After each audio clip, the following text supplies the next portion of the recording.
I have to say, I've been watching the past several days with some amusement. US President Donald Trump declared a tariff war on everybody. Some retaliated or threatened retaliation. Some tried to appease him. Then he added another 50% on top of everything else on China's exports to the United States. World markets tumbled, the gold price dropped. Those who have money invested there, myself included, have been cursing a little, or a lot. The amusement comes from a sense of calmness I feel when I talk to my friends and people here in China, especially when it's juxtaposed with the doom and gloom headlines I see every morning.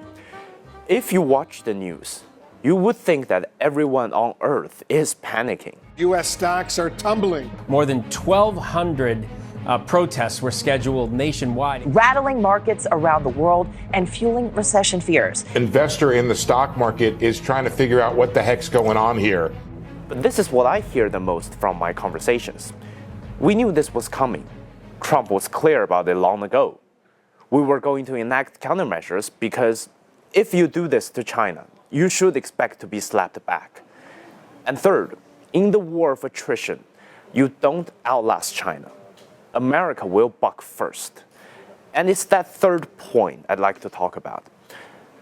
I can appreciate why some of you may think it's a bit nationalistic to make that statement. It does have that kind of a tone about it. But there are two sides to it. You can get nationalistic by being angry. That's what's happening in the United States. Or you can get nationalistic by being confident. That's what's going on here in China. Here's a reason for that confidence. China makes things. It's the only country in the world with industries across all categories in the UN industrial classification. That affords China the ability to produce nearly everything domestically, if necessary, without having to rely on imports. It also gives China a central role in global manufacturing.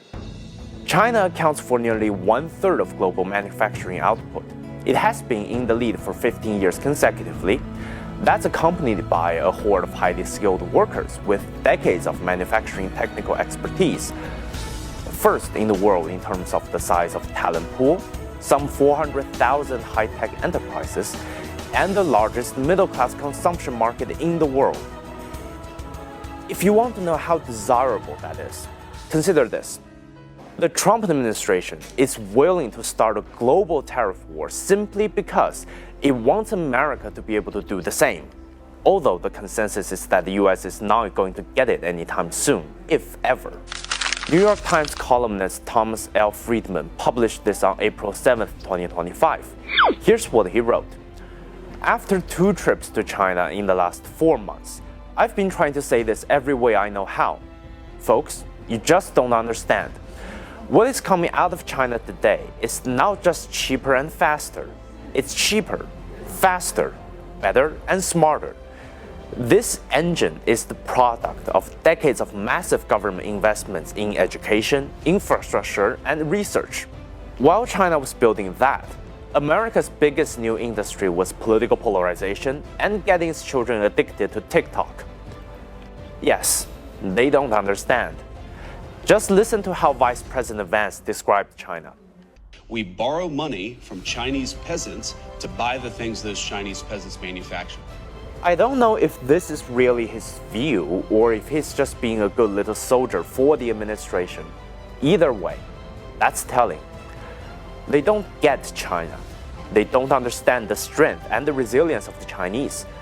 They don't understand what the Chinese are capable of or the determination to let nothing stand in the way of making China great. Meanwhile, America's ignorance is on full display in front of the whole world. The Chinese people enjoy American products and services. Starbucks, McDonald's, Disney, Tesla. We like to have them in our daily lives, but that doesn't mean we can be bullied into giving away our interests. Trade disputes will only be solved at the negotiating table. If the United States thinks mounting tariffs could get us there, well, all I can say is, good luck with that.